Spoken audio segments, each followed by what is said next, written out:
John, we've had Anthony Fauci testifying today before Congress, and it's curious because he's under oath, but doesn't seem like he's telling the truth to me. Yeah. It's interesting. I'm wondering, in the case of somebody like Anthony Fauci, hypothetically speaking, if he were a pathological liar, how would you know? How would you know? Right? And what's interesting is we've dealt with a number of these pathological liars over the course of the last couple of years, right? People like Matt Lauer, Charlie Rose, Weinstein, Harvey Weinstein, right? And these guys kept up a certain type of front, in many cases to their own spouse, right? And yet were leading these really terrible lives behind the scenes. And we've talked about Bernie Madoff, and we talked about the fact that Bernie Madoff used to be the chairman of the NASDAQ.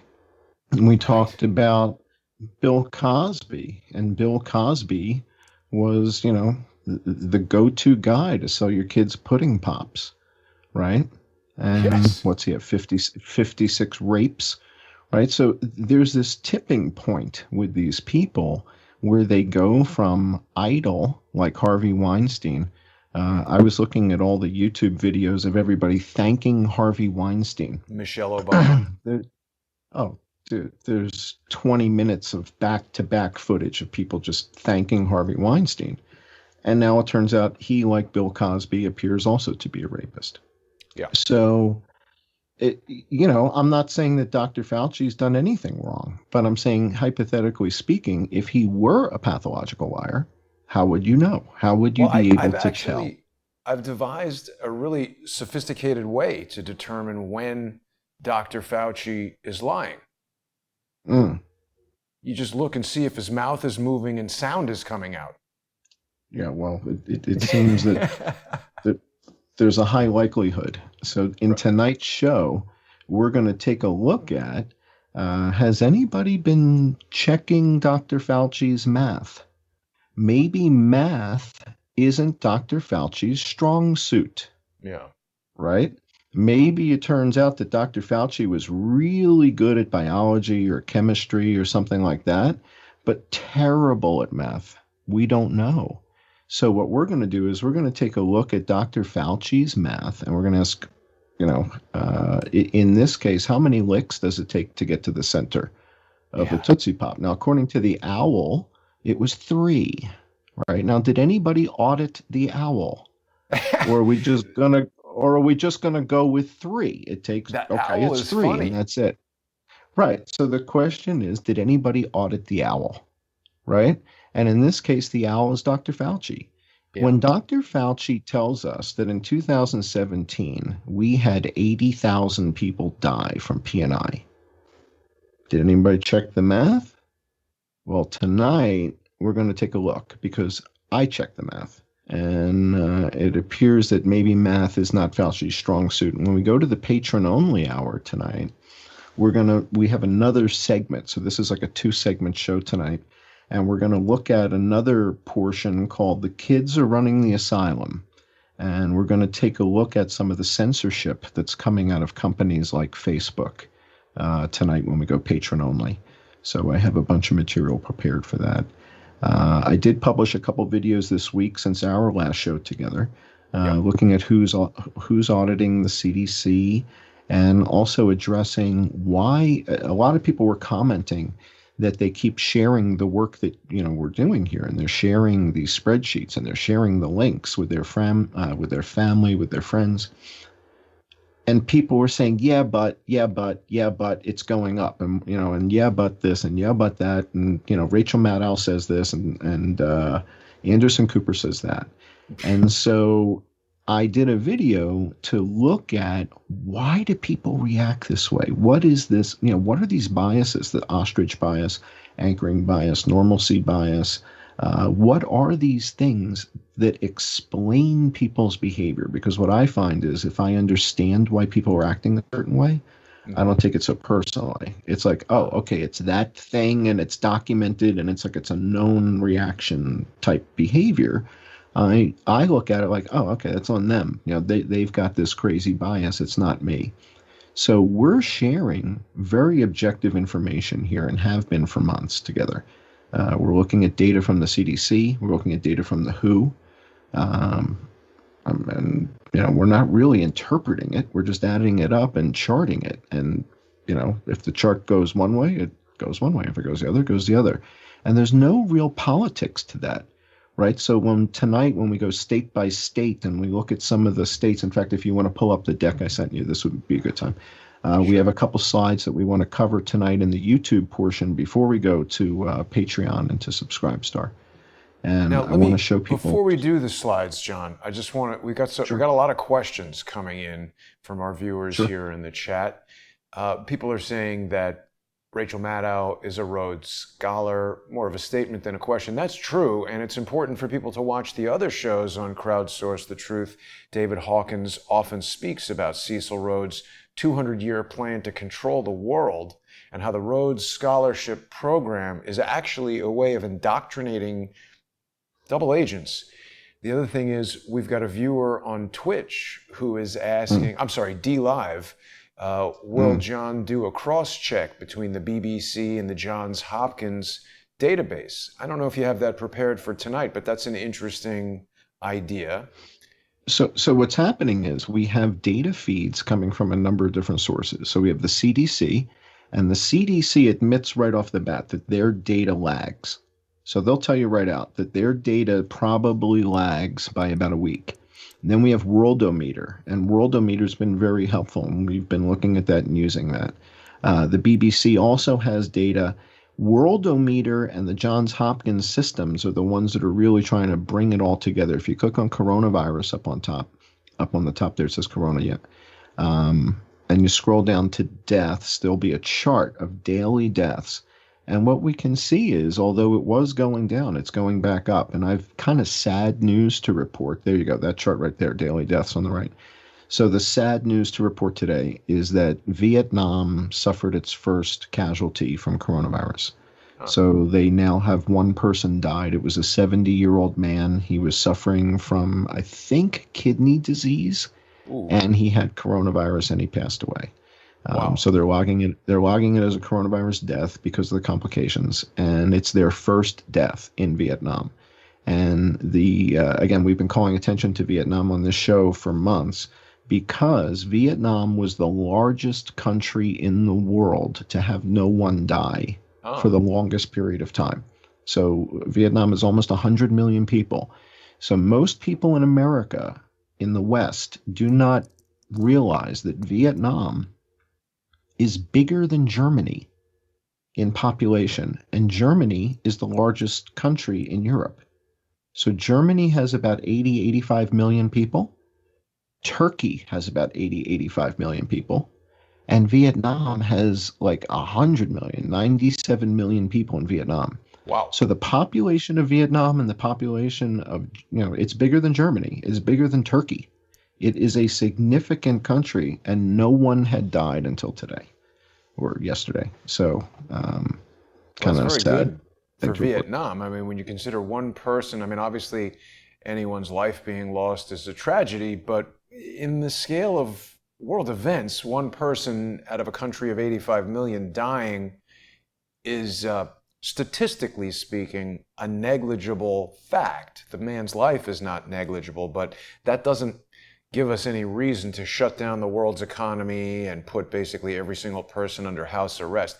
John, I know you're very busy throughout the week, and I'm not sure if you've had time to view this video that we did just the other day with Dr. Judy Mikovits.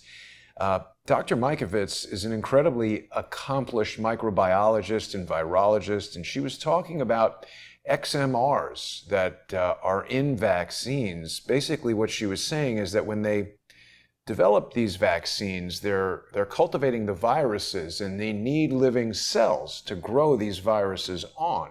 So they're using cells that have genetic compatibility with humans, in that they're mammals, they're primates, they're bats in the case of coronavirus.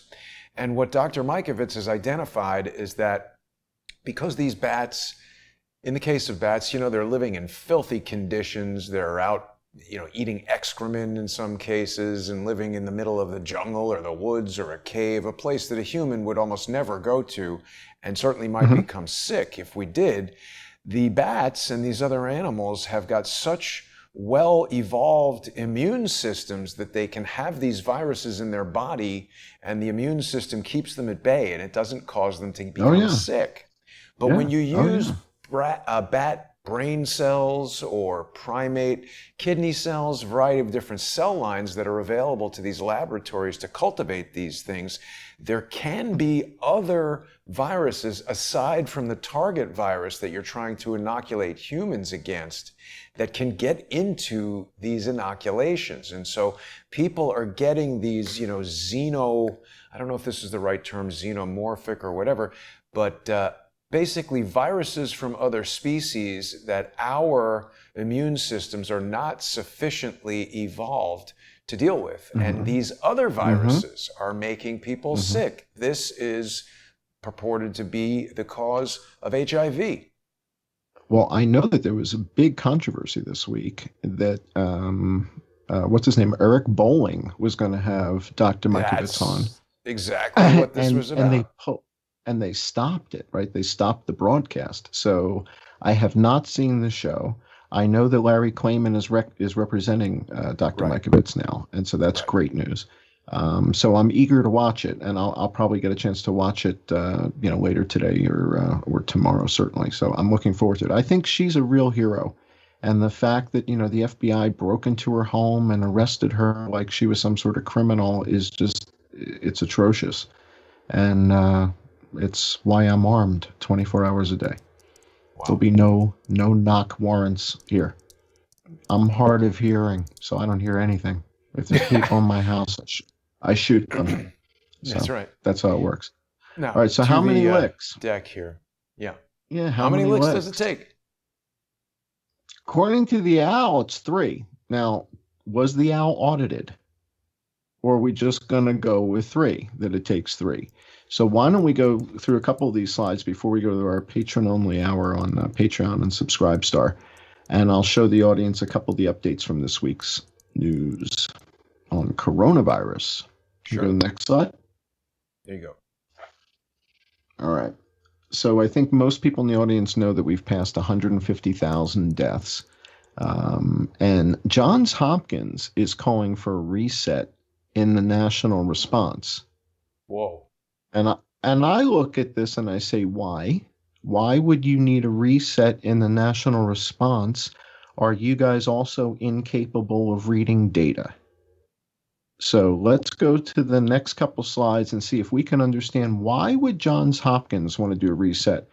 The patron-only hour will be talking about Mark Zuckerberg, the guys at Facebook. And if you go to the next slide, this is what we'll be addressing when we go patron-only. Is what's happening there. But other news this week that I don't think anybody's talking about is that there's an antiviral that's being used in Japan to treat coronavirus. Japan has less or just about 1,000 people dead. I think it was 998 last time I looked. So 1,000 people dead in Japan, way less than Connecticut, way less than Massachusetts, just a really low number. And they have another antiviral. Let's go to the next slide and we'll see more about it. Glenmark launched a COVID-19 antiviral drug called Fabaflu, and it's being used in India. It's being used in Japan. And we don't get told about it in the United States because they want to sell vaccines, I guess. I mean, I don't know. I could be wrong. But if there's less than 1,000 people dead in Japan, and India has about as many people dead as New York State, maybe we should look into some of these solutions. In other words, until we have a vaccine, why wouldn't we want to try the things that are being used elsewhere? Yeah. Right. So this is called Fabaflu, and it has a couple different names. And it's been launched. I think if you go to the next page, we get into the scientific name of it. There you go. Yep, yep, that's it. Favipiravir. Favipiravir. And this is an antiviral. And they're using it in Japan, and they're using it in India, and they may be using it in other countries as well. And Americans aren't being told about it. So how many of the 150,000 people that have died might not have died if they had been given this drug? I don't know the answer to it, but whoever kept this drug from those people might have a hard time sleeping at night. Let's go to the next slide if we can. Where's my mouse? There we go. Another one of these great 3D graphs. All right. So this is where we stand right now in the United States. So these are COVID deaths by week in the USA. And ironically, from the moment we reported on this show that deaths had been declining week over week over week, as of the very next day, we started having a spike in deaths that Saturday. And deaths have been going up ever since we started reporting it. Now, that's nationwide. What we're going to look at before we go patron only, we only have about 5 minutes left, but I want to show everybody real quickly what's happening in the good states, the states that are doing well, and the states that aren't. People were saying, well, can we look at Democratic and Republican? We're just going to look at good and bad, and then you guys can tell me if the governor is Democratic or Republican. I don't really know. I'm just looking at the numbers. So what's the first state we've got? So this is New York State, and New York State is actually doing okay. And it kills me to say it because I think Cuomo's killed more people unnecessarily than anybody. I think he's guilty of involuntary manslaughter, negligent homicide, one or the other. We're going to figure that out. One of these days, I want to get Larry Klayman to help us figure out the involuntary manslaughter, negligent homicide. Well, if I think there's charges here, right? So, but the good news is they're going down. So when Johns Hopkins University says we need to do a reset, and we're looking at the worst affected state in the country, what the hell are they talking about? We need to do a reset. What does that mean? Look at the data. Why would you do a reset now, you dumbasses? Let's go to the next slide. Maybe they're... And I know the reason, and I'll tell you the reason before we go patron only. I'll tell you why. All right, this is New York City. So this is, box of rocks de Blasio, right? Oops. This is, right? So this is de Blasio, and this is New York City. There we go. And again, it kills me to say it, but New York City's doing all right, man. Look at you guys. These are deaths per week. You guys have to forget the number of cases. This doesn't include gun violence, does it? No, this is just coronavirus deaths. So that's be a spike on the other one. Cases don't matter. It doesn't matter if you have 5 million, 10 million, 20 million cases if one person dies, like Vietnam. What the hell difference does it matter? What matters is one guy's dead. That's it. So in New York, you guys are doing all right. So let's go to the next slide. I know we only have a couple minutes. I'm going to race through these real quick. Pennsylvania. All right, so this is Pennsylvania. So Pennsylvania also really took it bad. Pennsylvania had a lot of people die, but the trend is looking good in Pennsylvania. Again, not fond of the governor there, but what are you going to say? You got to call it as you call it, right? I mean, that's the data's the data. All right, so let's go to the next slide. Tinfoil 2 is suggesting another treatment from DLive. Apparently, bullets prevent COVID-19. I don't know if that's a little bit of an extreme measure, but valid point. Here's New Jersey. So this is Tom Murphy. Again, he has a whole set of other problems with the not reporting of influenza and all that, but coronavirus, the trend looks good. It's going down. And so when Johns Hopkins says we need to do a reset, and I'm looking at this data at the worst, the hardest hit states, it makes me wonder, why would you say that, Johns Hopkins? Why would you say that? What's your motivation? Let's go to the next slide real quick. Yeah, and I also just want to let people know, John, because we've got some inquiries about will this data be made available. It's important for people to know that the data, John works all week creating this, so I do want to encourage people to go to subscribestar.com/IamJohnCullen or subscribestar.com Patreon.com/I am John Cullen. This material will be made exclusively available to sponsors of John. Of course, people who sponsor Crowdsource the Truth on Subscribestar or Patreon can watch all the shows. So I really want to encourage people to sponsor the co-hosts. And I'm not trying to squeeze anybody for money, but John works all week. It's only fair that if people are sufficiently interested in this material that they want to download it, $2, it's only fair. So I hope people will sponsor John. Yeah, your subscribers, your patrons have been incredibly generous in supporting me. I mean, every week people come over and support it. I think my $2 stuff is sold out. I think the $1, $3 stuff is sold out because I had certain numbers. It's like Kickstarter. So, but smart. Again, your patrons have been incredibly generous, and I'm very grateful for that. So thank you guys. This is it. I don't make money from YouTube. I'm not monetized on YouTube at all. So the only income I get is from Patreon and Subscribestar. So this is Michigan, and Michigan, right? This was another state that went through a rough. This is Governor Whitmer, right? So she didn't know what the hell she was doing, and she was making laws and making rules and don't wear this and don't go there and do wear this and don't touch that. She doesn't know what the hell she's doing, but it's going away. It's going away. We don't need a reset in Michigan. It's going away. Let's go to the next slide. Sounds like that's exactly what President Trump said might happen, wasn't it? Yeah. So, of course, it couldn't be happening if he said it might happen. All right, so I think we just saw Massachusetts. Yeah. Massachusetts also had a very rough ride, very tough. A lot of people died in Massachusetts, more people dead in Massachusetts than, Indonesia, for example, with 200 million people. Yet it's going away. We don't need a reset in Massachusetts, Johns Hopkins. Thank you very much. Be quiet. Nobody asked you. Go to the next slide.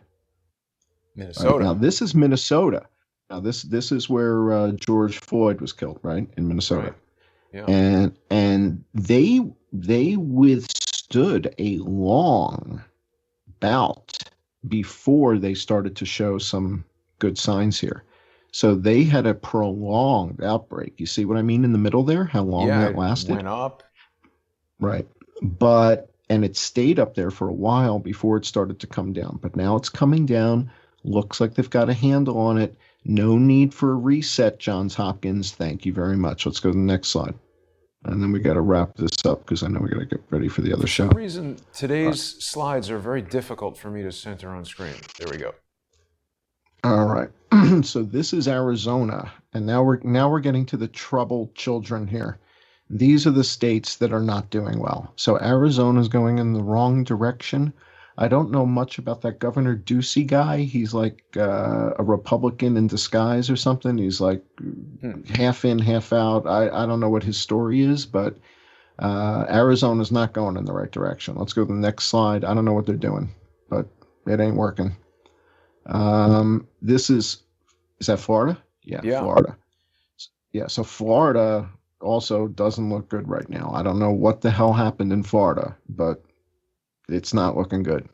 So it's important to differentiate between where there's a problem and where there's not a problem, because we don't need to lock down the entire country and punish people in South Dakota and Montana for something that's happening in Florida. And if things are under control in New Jersey and New York and Pennsylvania, get the economies back going. Exactly. And if there's a problem in Florida and there's a problem in Arizona, well, then let's deal with it. Let's figure out what the hell happened there. Let's put our resources there, Johns Hopkins, not reset the country. Okay? Yeah. So we don't need a sledgehammer, right? We don't need that. Now, it's a reset to the response you're talking about, not the count. A reset to the response in these locations. They want to do a nationwide, let's lock down. I don't know what the hell they're proposing, but it can't be good, right? So this is Texas. And again, Texas also, what the hell happened? What happened in Texas that it took off, right? So these curves are like strange, right? These states are having a very different type of experience than New York, New Jersey, Pennsylvania, Massachusetts. Let's go to the next slide and then we'll wrap it up. People are saying that InfoWars brought on a statistician. I mean, that's interesting because a lot of these states that we're talking about today are states that were previously thought to have been, not locking down and not having a big problem. I wonder if there's any correlation there. Mm-hmm. And then we have California. And the thing with California is it never eased up in California. California's just been taking it boom, boom, boom, boom, boom, and it's getting worse, it seems.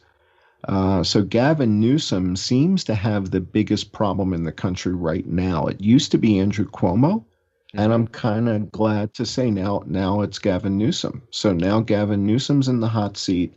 This does not look good. And as we know, Gavin Newsom has 3 times as many people dead from influenza. Wow. All right, so he's got 3 times this number dead from influenza. All right, for our patron-only hour, we're going to look at the children. If we go to the next slide, the children running the asylum. We're going to take a closer look at why is Facebook think it's important for them to censor doctors, right? Yeah. Whatever you think of the doctor, or whether you like her, don't like her, agree with her, don't agree with her, the woman's a doctor. Facebook thinks they need to censor her. It's not just Facebook, and we're going to take a look at what's the root cause, right? I'm a root cause analysis guy. Why is this happening? Why does Facebook think they need to do it? And that's what we're going to look at in the patron-only hour. Yeah, and we're just about to head over there. We've got only 3 minutes, so I want to encourage people to join us there on patreon.com/Crowdsource the Truth, subscribestar.com/Crowdsource the Truth, and of course, Subscribestar and Patreon/I am John Cullen. If you're seeing John for the first time and you haven't been watching the John E. Hoover YouTube channel, make sure you make your way over there and subscribe. Totally free, obviously, to subscribe to John on YouTube. Our YouTube preview shows are simulcast over there, and John is constantly producing videos during the week that augment things that we've spoken about and other topics. So we're just about out of time right here, John. We're going to make that transition over to the sponsor exclusive segment. Huge thank you to everybody who sponsors the show. You're making this possible. Would not be able to continue even with the free segments without your sponsorship. Thanks very much, everybody. We'll see you in just a few minutes.